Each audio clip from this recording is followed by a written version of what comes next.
a part of this meeting was to have interactive discussions and raise some questions, things that we discussed last time we were here. So thank you, Bob. We're going to run around. Matt, if you don't mind, start with your observation of what you learned tonight, and then we'll go Dan, and then circle around. Obviously, some of the possibilities, I think, with machine learning is dramatic, and I think the two speakers who kind of introduced me a lot better to what machine learning is and some of its capabilities. Of course, what's going on with all of us is tremendous, and we'll have to just see where that goes. Data free at the moment, but with great potential. I really enjoyed Bob's talk. I think I'll probably learn not to be a Rams fan is one thing. Take away. The Rams are back. I know, that's why I'm a little nervous now. Yeah, well, that might be bad if they make the Super Bowl, all right? Could be deadly. So I don't know. I'm a little nervous about being a Rams fan these days. Given that, I think maybe Raiders might be the better way to go for longevity, but we'll see. But no, I think the opportunity, and I don't know more how you're going to build in triggers and some of these acute effects that may predict short-term heart attacks. It might be tricky, even with some of the great data you're planning on collecting. I think that's going to be a challenge that we need to try to figure out. Thank you. I guess I'm lucky my calcium score is low, because otherwise I couldn't have made it through the World Series. But it was a very interesting evening, and I think the whole aspect of the machine learning that was so well presented tonight is an obvious way of the future. And I think that's an exciting area for us to be focusing on with this initiative. I think the all of us, or like maybe it's the sum of us project is also phenomenal, and congratulations for getting it off the ground.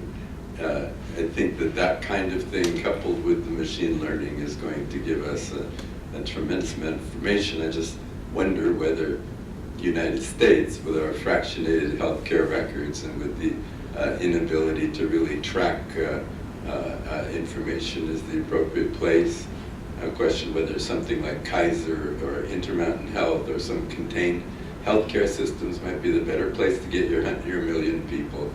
And then just think maybe we're a few years ahead of time, because you would think that these wearable devices and our 24 hours a day connection to our body's physiology and changes are going to dramatically change the kinds of data that will be coming in the future. Thank you, Dan. Phil?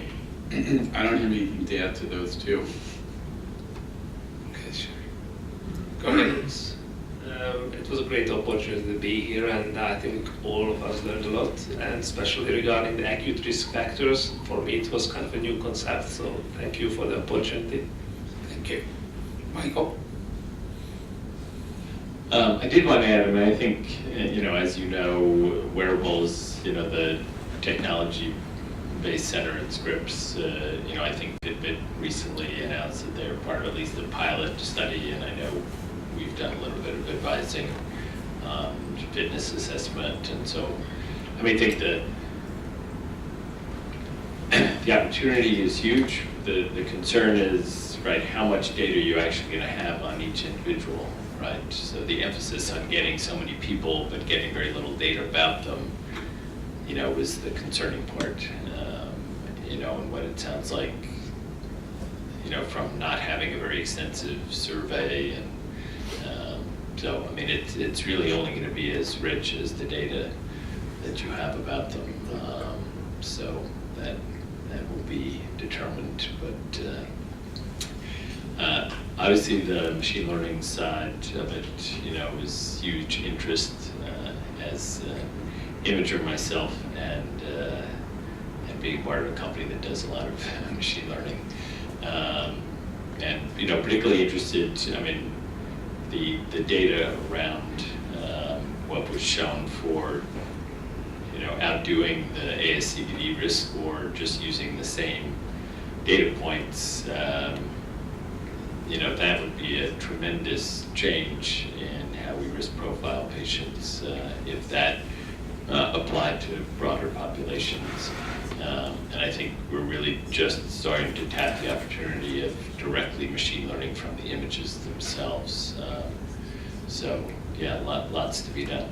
Thank you, Mike. You, of course, not many people know that Mike not only is a professor at Stanford, but also, I don't know, call it employee or contributor to Google's life science initiatives. And can you tell us about where the industry in Silicon Valley, which amazingly, changed our world, affected so many things. Who knew that even the automobile industry was going to be just flipped all around by Silicon Valley? The health industry, do you think, is in the next few years, 5 years, 10 years, or 20 years? What's your perspective?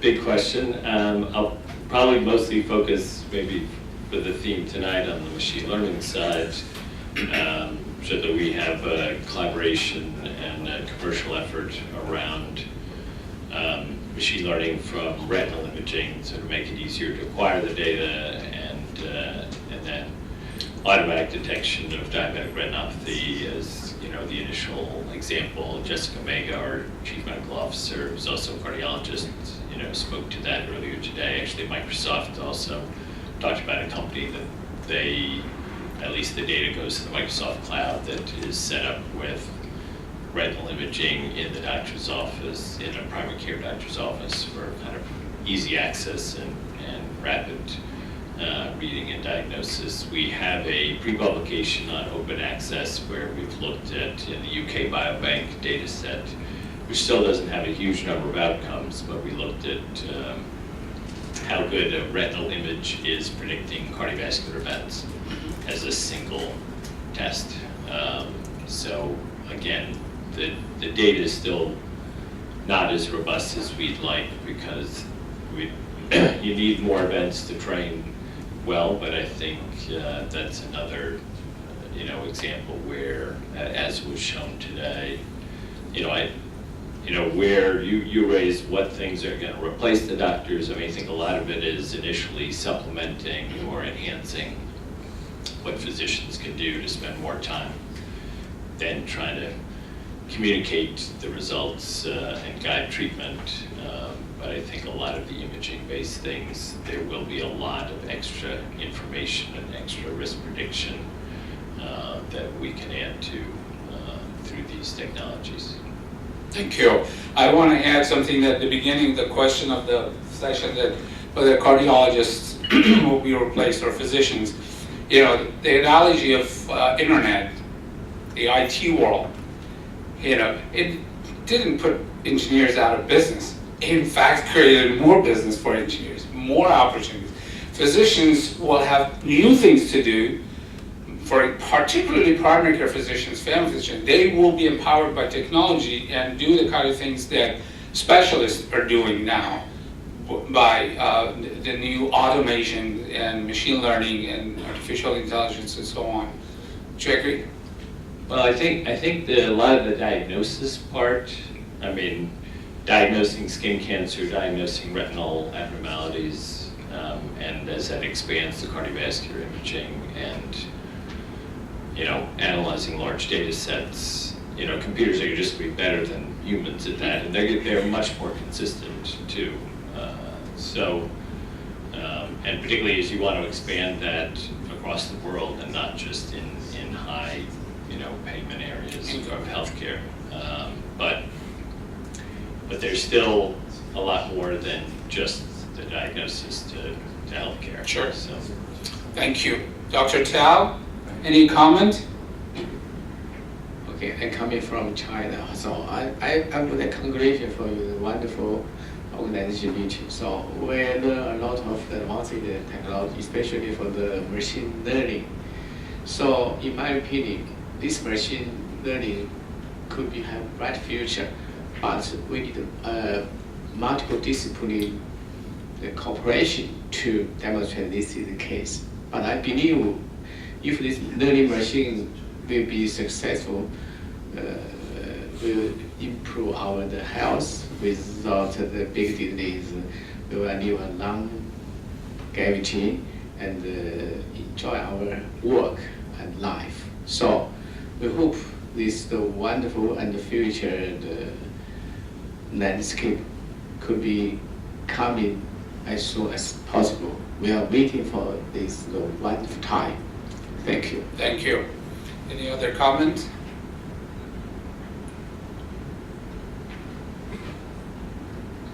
Any comment on this side? Any other comments? Please go ahead. I've done a little bit with risk modeling, including with the traditional risk factors. And sometimes it seems like these traditional factors we know so much about that sometimes the simple linear models work very well. So I'm surprised to see that it worked so much better using your support vector machine. You know, I've used boosted trees, for example, and found a few interactions, but it wasn't a big deviation from, you know, the linear models. I think there will be more potential with more sophisticated systems like ECGs, like the imaging, like maybe all the genomics and metabolomics or proteomics that you can collect. And that's really where the complexity comes in, and something that's nonlinear will come out. The other thing I just wanted to mention, of course, is that you're all talking about prediction now. It would be nice to be able to harness some of this to get at the causal factors as well, but then it becomes trickier because you've got to be able to identify something that you can target for a treatment, which is another aspect. For drug development and developing new Right. therapies as well, sure. Jim? Well, I came in on at the tail end of things at another meeting I went to, but I can say that you continue to put together terrific programs with very interesting people, so that's one thing I noticed. Second, with the variety of technologies that have been presented over the years here, it seems to me that there should be a multiplexing type of approach where every type of tool improves the pretest likelihood for the next thing. When you look at disease processes in multiple ways, in different ways, from an imaging point of view, from a physiologic point of view, from risk factors, from genomics and proteomics type of thing, ultimately you can start to define a class of people that you can get a very nice predictive model. So, and I think for investigations, for example, let's look at the AFCAP TextCap study. Imagine if you then took that population and only studied the effect of statins on those who had a coronary calcium score greater than 200. You know, what would be the thing? So in an analogous way, some of these things that we're looking at, if we could only study people who fail one test first and say, this is a group of people that we want to now see the effects of therapeutics, we'd start to have a much lower number needed to treat and really define things. So I like the variety of the presentations. I particularly enjoyed the, because I caught the whole amount, the talk on triggers was very exciting. Thank you. As you know, machine learning is good for doing that. Right. Just like she said, very complex. You got ECG, you got imaging, you got clinical data, and you put them all together and try. Can we go here, Mike? Let's just start. Mike, I think you've been here from the beginning, and they even showed some of your data. And our machine learning paper that Albert presented was based on SVM. The British group that showed a small amount of incremental value did not use SVM. However, the New Zealand groups that presented a year before, they would use SVM, and they showed significantly larger amount. I don't know, Piotr is the best person in this room to know about machine learning, but there seems to be a better yield coming out of this method of machine learning. And you have a large data now, like 60-some thousand cases and so on. If we walk us hypothetically how you would wish to see machine learning come to aid developing a new composite score. Well, yeah, I'm certainly no expert in machine learning, but one of the themes here, I guess, is like you said, the better the phenotyping, the better, the more data, the more accurate, the better. So what I'd love to see machine learning do is, in the future, take not just one-time risk factors, of course, like we have in our data set that we talked about, but some form patterns out of changes in risk factors over time, even from my one visit with my patient to the next visit. That's where I think there would be a lot of patterns that we pulled out, not just from the static baseline risk factors, but just this discussion of kind of do we want a smaller cohort with great phenotyping, or do we want a massive cohort with minimal phenotyping? It's fascinating to me, having grown up with things like MESA, with cohorts with extreme phenotyping. I'm just, that's where I wonder, I think machine learning is going to bring the most to bear on a very highly phenotyped cohort, and it may not have as much value on, you can link that with the acute trigger talk. A lot of those things are random events. I mean, I guess you can talk to meteorologists about predicting blizzards and whatnot, but I just don't know how, let's say, if we, in all of us study, we gather some data on a baseline visit, I just don't know how we're going to get any better predicting the acute event without a lot more data to form patterns from. So I'm still very conflicted about this idea of larger study, less phenotyping. But what I love to see is starting to form patterns with changes in risk factors over time, or change in activity level steps, heart rate trends, all these things. That's where the patterns will be pulled out. You think we just gather, instead of 1 million, 10 million people, every day, every morning, their heart rate, their temperature, their pulse ox, and so on, would that really help us in predicting biology of MI and all of those things that happen at vulnerable plaque and blood level? Well, right, I would rather see less patients with more phenotyping. I just, 1 million, 10 million, 100 million, I'm not sure. I'm not sure if there's a number there. But yes, I think there is. I think there are patterns in vital sign trends and in steps and sleep and all. I think there's a lot of patterns there that we don't know about. Thank you. Any comment? I'll only say that I'll comment on the acute triggers, because that's my area of work, and I'm looking at it a little differently.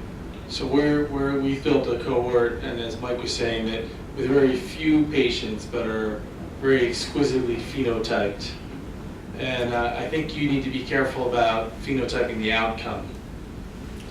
So we're looking at thrombotic myocardial infarctions like type 1 MI versus type 2 non-thrombotic, which is probably the greater half now in the hospital. And I think that all these traditional risk scores and risk factors are predicting the substrate.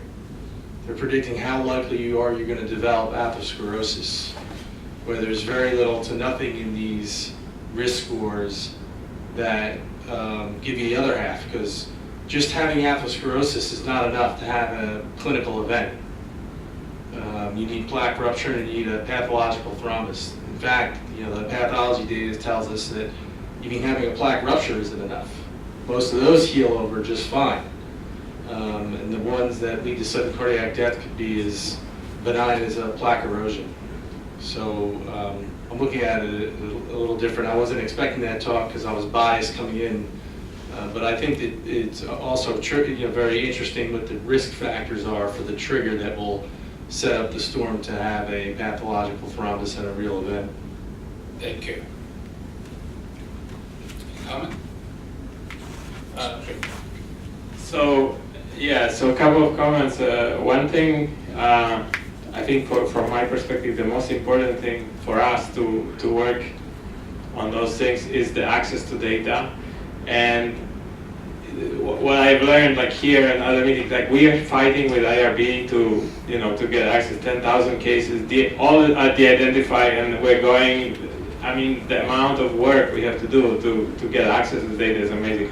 Then I hear there's some company here going with insurance, and they're, we're buying like 20 million cases, and they're doing research on it.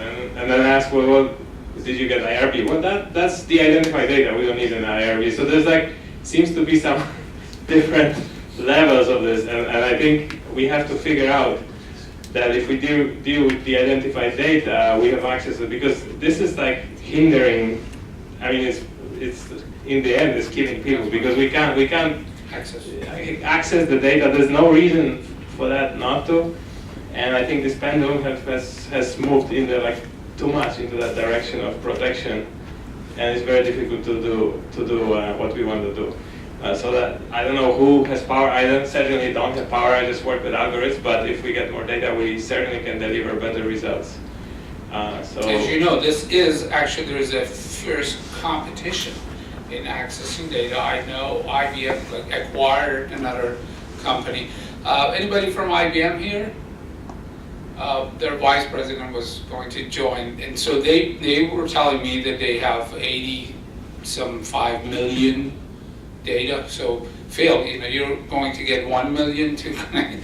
They're saying they have 85 million live data of EMR that their machine learning and their Watson can go through and swim. There was even an abstract here that was saying that they're getting like 20 million cases. Yeah. It's insurance companies, they have this kind of, and somehow they buy it. And Yeah, please go ahead. I'll just make a comment about that. I mean, the quality of that data is very questionable. That's right. And there's no control and curation of the data. There's no quality of assurances on any of that data.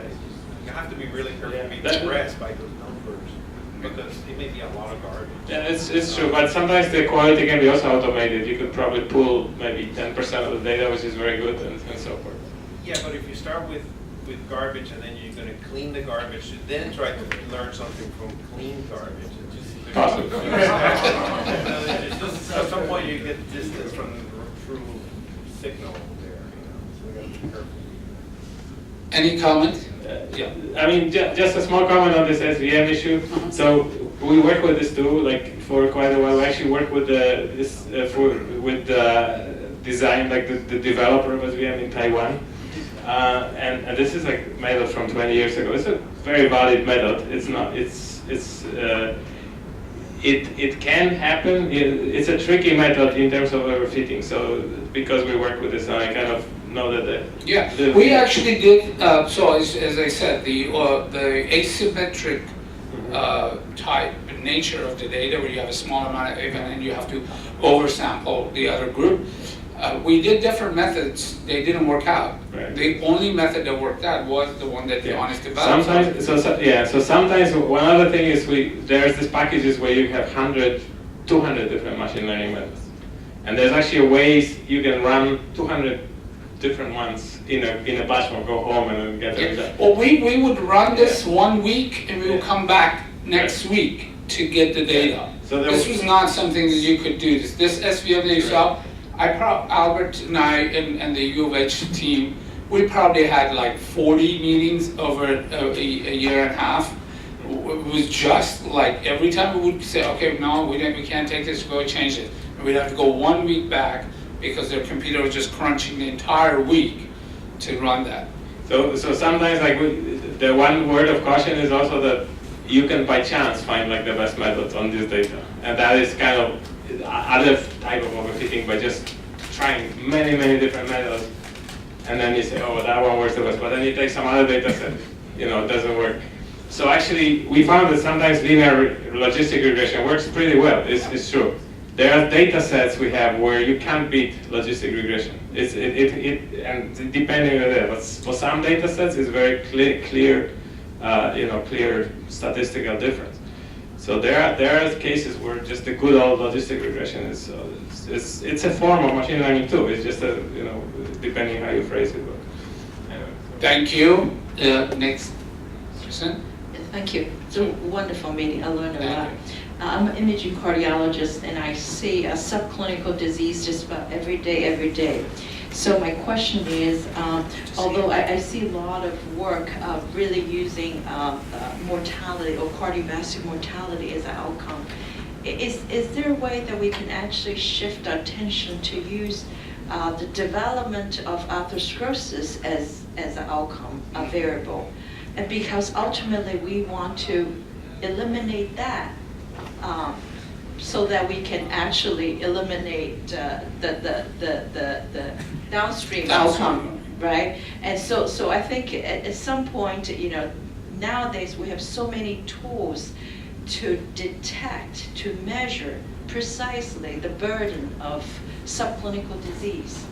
Why not we use that as a outcome, predictive outcome, so that we can assess the risk of developing, the first step of the disease before we reaching too far. To me, that, predicting death is a bit too far, too late. How come we just stop at the earliest stage? Perhaps we should think differently downstream once we have better methodology. But I clearly see this the beginning of the new era of developing, advanced tool.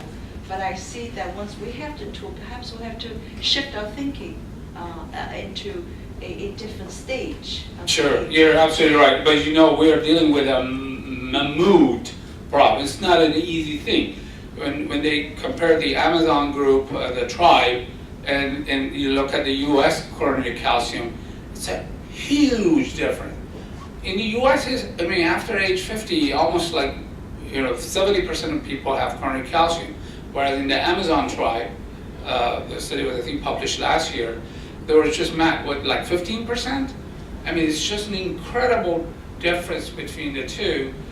Now, AHA spent an entire time on this. In SHAPE, we really wanted to get something different, something that not been done before. The short-term risk prediction, the vulnerable patient, identifying people who are going to have an event in the year or months ahead, would give a new opportunity to cardiology that we never had before. We may not need to do a lot. We may not even need to develop new therapy for that. If we have this high risk, I had the chance to chat with Dr. Brownwell on this. He said, I will put, if you tell me he's going to have an event with 20 to 25% a year, I say put him on CABG. This is a man who spent his life in cardiology, because this is new. We don't need to develop a new therapy, or just tell these people they're not going to die. They will make some changes that otherwise they won't do. But you're absolutely right. Primary prevention, early stage, all the way to childhood level, at social level, will have an overall greater impact than individual. But that's the area that we've focused on. That hopefully will make a difference. Thank you. Any other comment on this side? Anybody else? Yeah, I just had a few short comments. I think, I was extremely impressed by, your MESA results with the actually machine learning, and I think as you are able to get a large enough collection of data sets, it would be, really interesting to see if you can come up with a simple set of measures that can be applied in, like regular clinical practice that will predict, a short-term risk of an event. So that's going to be very important. And then the other comment I had is, I guess it's not clear to me exactly if eventually you're going to be able to, we're going to be able to have from machine learning a relatively simple equation that can be put into some sort of calculator where where you are able to use that at point of care to determine someone's risk. So I guess maybe that's I guess one of the next steps. Yeah, and that is really our focus. Yeah. And we're learning that it will not be one equation. We may even have 50 different models for different areas, different geographic areas, different ethnicities. That's just our current thinking after looking at data, looking at all the things that in other countries are done. But that's fine. Computer, machine learning, right. So easy for them. You just enter your information, identifies which algorithm and which function would be best applicable to you, and use that. So it's not going to be just like a Framingham risk score or right. The equation. No, that's fantastic. Yeah, I think that's a fantastic vision that you all have with that, and it'll be great to see how this is eventually implemented in clinical practice. And then I guess the last point is this: we haven't talked about some of these more novel biomarkers that have been used in, that certain laboratories are developing, such as GD Biosciences and the pulse test, and maybe how this might further help improve risk prediction for short-term ACS events, and maybe how that, because they've used machine learning in that approach to help And that is part of our Yeah, proposal so that for would be the, great, for the yeah. SHAPE project, that Yeah. if we get it funded, we will be measuring those Yeah, that would and be great. many other things that hopefully we can get Yeah. in that blood sample. Wonderful. Thanks so much. Any other comment? Bob? Oh, please go ahead. Thank you. It was a wonderful program, and I learned a lot from machine learning. I might have a question for Dr. Slomka, regarding the methodology. So, for most of application of machine learning in predicting events, I saw the outcome are in binary or classifier format. Or I know machine learning can be used in linear outcomes, but there are, as far as I know, there are only the random survival forestry methods that could be used in survival data. So is there any updates of method in machine learning that specifically for survival data or other form of clinical data? And if no, is there any obstacle for scientists to develop such method? So there's two aspects of this. Microphone, please. Yeah. So one is the First part of it, you said is binary. It's not really binary because it's probability. So it's a continuous from 0 to 1. So like when we show ROC curve, it's not death or no death, it's a probability. So that is one point. But the other point you mentioned is a different point, and that's a question of time to event. Because what we do here, typically machine learning methods, as we use them, they don't use time to event, they use yes or no fact. So you can censor your data at some age, and then but you still don't account exactly for time to event. There are new methods, this is very new thing that they put like in R and all that. They have methods to do like boosted survival curves, where it's like a form of machine learning when you do. There are methods like that. We readjust. That will be more important for the longer term. For short term, like this 1 year, I don't know if it's very important, if you want to adjust for this. But this is an adjustment which can be done in machine learning, and there are things which people are developing to account for that. So, Thank you. Any other comment? I'd like to have ask Bob to close the meeting. Well, thank you very much, Maury. I've learned a lot tonight. I didn't know very much about machine learning. I think it might be interesting to see whether some of these triggers should be entered in some of your models, especially the seasonal one, because we know that everywhere we look, there's about 25 to 30% more infarcts in January and December.